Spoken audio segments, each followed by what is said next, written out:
Playtest Retro. Welcome to Wanna Play? Here's a note, this is not a review of any game, just me trying out a game for you and my opinion on what you would expect at the start and so. Don't worry, I won't spoil the game too much for you, but let's see what it has in store for simple players like me after a few minutes or hours of playing. And our game for this video is Alundra. Alundra is a game developed for Sony PlayStation 1, released in 1997. Yes, it's that old. We start the story with a protagonist named Alundra, hence the name. Before the opening screen, you can watch a short video like a trailer of how the game works. It makes it look exciting with all the anime cutscenes and the gameplay. But yeah, you're gonna love the game even more, I bet. Back to the opening scene, you'd only see start or continue. If you haven't got any saves for it, then just press start. You'd be thrown immediately to a scene in a ship where they show you Alundra. Yep, no opening cutscene or explanations yet. So anyway, you can start moving from here and get familiar with the buttons already. Movement is through the directional buttons. Unfortunately, analog does not work, and it won't really be much help with all the jumping and puzzling you got to do in the game. The square button lets you do the following. 1. Attack. 2. Talk to NPCs. 3. Interact with items, like carry boxes or pots. You can also hold square to speed up the dialogue. Nope, you can't skip dialogues in this game. The X button lets you jump. Yeah, just jump and no double jump in the beginning. Later on, I still don't think so. The triangle button lets you run. Running works one direction at a time. Yes, you have to hold it and then choose a direction to go. And no, you can't be a normal RPG character that can run or sprint in any direction you want instantly. If you let go or choose another direction, you'll get a short drag before a pause to the next direction. If you hit a wall, you'd bounce back and get stunned. And no, you cannot go through NPCs or so while running or moving. Although, you can actually ram enemies by running and pressing square. This damages enemies and cuts grass for some reason. But don't overdo it, because your enemies don't go down easily, and you'll end up receiving damage if they don't die immediately. The circle button is used after equipping a secondary item. That could be a herb, potion, or most importantly, a wand. Be careful because herbs and potions can only be found in chests or bought from the store, and they are costly, considering you only earn 1 to 5 guild from grass at a random rate.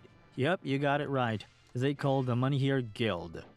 The start button, L2 and R2 have the same function, letting you go through your bag or inventory.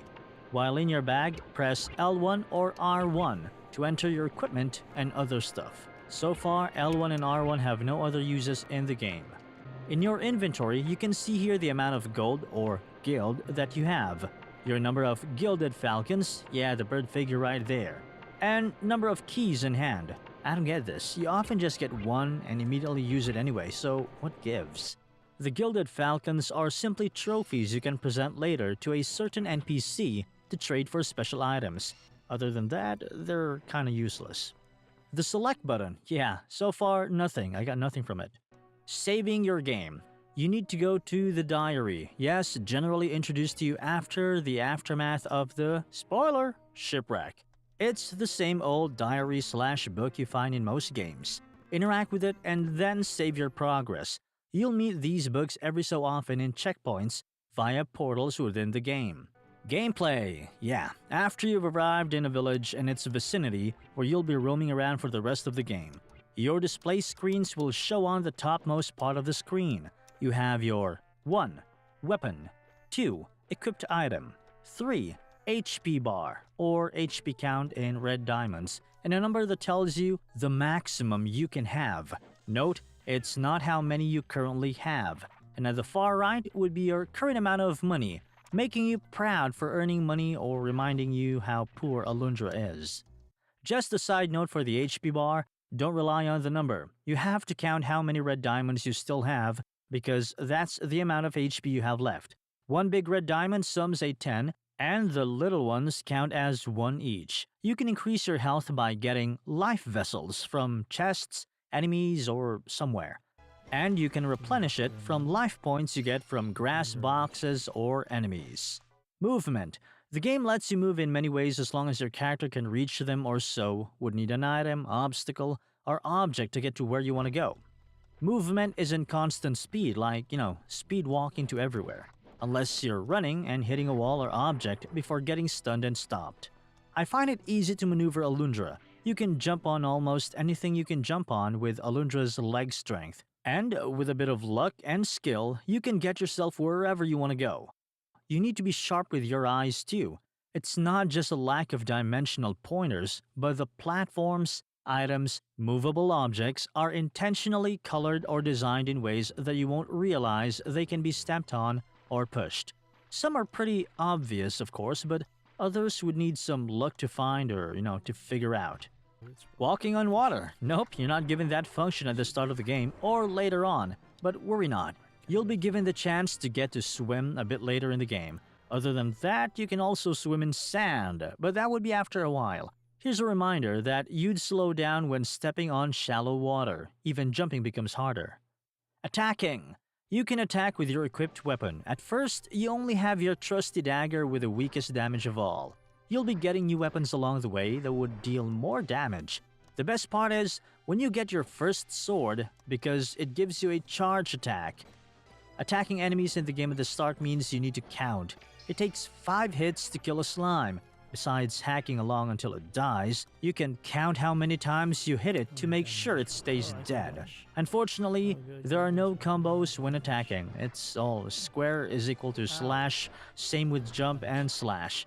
You have to utilize what you have. Using the dagger in the beginning is frustrating since it has the weakest damage of them all. So don't go challenging orcs yet if you don't want to waste time attacking and running every so often. Another misfortune is the lack of shields or defending in the game. Yep, you have to be agile to avoid enemies and their attacks. This guy's an elf, so generally he'd use speed to outwit enemies. Manually though, manually. Carrying stuff.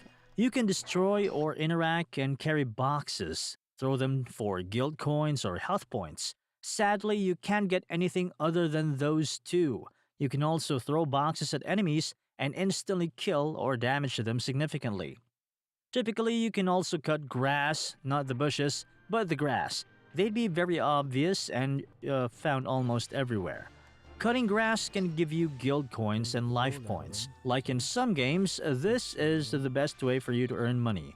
The grass resets every time you re-enter a place or change location. So to farm grass, you can choose a house or location with a lot of grass outside, so you can cut and reset as much as you want. You can also see loot boxes or chests in the game, but all they contain would be either 1. Herbs, 2. Potions, 3. Gilded falcons, 4. A bar of guild worth 30 guild, and 5. Keys. You get no special items out of the chests, and most of the time, they contain herbs or potions, which you probably won't need if you're a careful gamer, and you farm for health points and guild by cutting grass. Items. As I mentioned earlier, you can only get items from chests, buying them, or beating up bosses for the wands and equipment.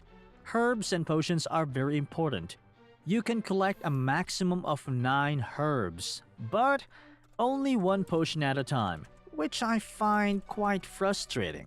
Every so often, don't forget to stack herbs and potions. Yeah, you can get them from chests, but what if you run out while in the middle of a fight? You'd be bawling your eyes out trying to outrun every other enemy, or wishing there was some grass or boxes to ravage health points from. There are different shops in the game, but the easiest to access would be just south of the starting point. Just carry the item and throw it exactly on top of the counter to buy it. One thing I like about this game is receiving the Mind Bomb, which actually gives you unlimited bombs, unlike a certain game I know that limits whatever you're carrying.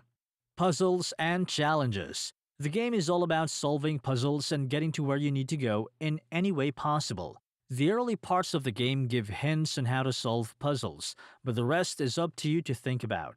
Solving is all about what ifs. You have to expand your views and broaden your thinking. Sometimes it needs logic. Other times, being illogical does the trick. You'd stumble on floor switches, crates or barrels you can't destroy, unreachable places, platforms you can step on but lead to nowhere. objects that move when you do certain actions or kill certain enemies. There's gonna be a lot of back and forth going on while you solve each puzzle. But don't fret because they all reset when you leave the area, making it possible to undo every mistake you made, including every progress you thought you had. One of the most depressing part of the game is that you don't have a map in hand. Yes, you can get lost and roam around forever. What you need to do is to go to the house of the old seer or grandmama in the middle of the village. Look for the house with the white tent on its left side, right in the center of the village. Talk to the fortune teller, and she'll tell you your next quest or mission via text dialogue, or whatever she interprets from her crystal ball. Now, if you want to see the game map and where you want to go, you have to pay an extra fee of 15 Geld. And here's your map. Take your phones out and take a snapshot so you won't forget, or just keep coming back whenever you get lost. In addition to this game has no experience points. The makers actually wanted you to feel as if you have experience by actually going through the puzzles over and over again. Later on, you'd realize you're actually getting better, and you don't need XP points to maintain your skills in the game. Conclusion: I find playing Alundra a bit challenging. It seems lighthearted with the music, all fun and games, and suddenly becoming eerie and gloomy, so it can make you feel anxious the whole time while piling up your frustrations. The story is very interesting, and the game isn't too shy with death and corpses on the floor. The design and animation is captivating at best, not too old or boring to the eyes. The puzzles and platforming are not for the faint-hearted though. You got to be smart to know which one comes next, and your imagination needs to go wild, like that of pressing switches on the floor, to stacking items on top of each other, or getting objects in a certain pattern. The makers of the game spent blood and sweat to make your life miserable in the game. But completing the puzzles gives you the feeling of accomplishment, and also disdain for not noticing how easy they were to complete in the first place. You'll also get a "huh" moment because of how witty the makers were to introduce such a trap or puzzle to begin with. If you're looking for a game that can make you relax and enjoy strolling around, this game is not for you. But if you want to feel good about yourself every now and then with every tiny detail you solve, or with every eureka moment you get, then be my guest. So with that, wanna play it?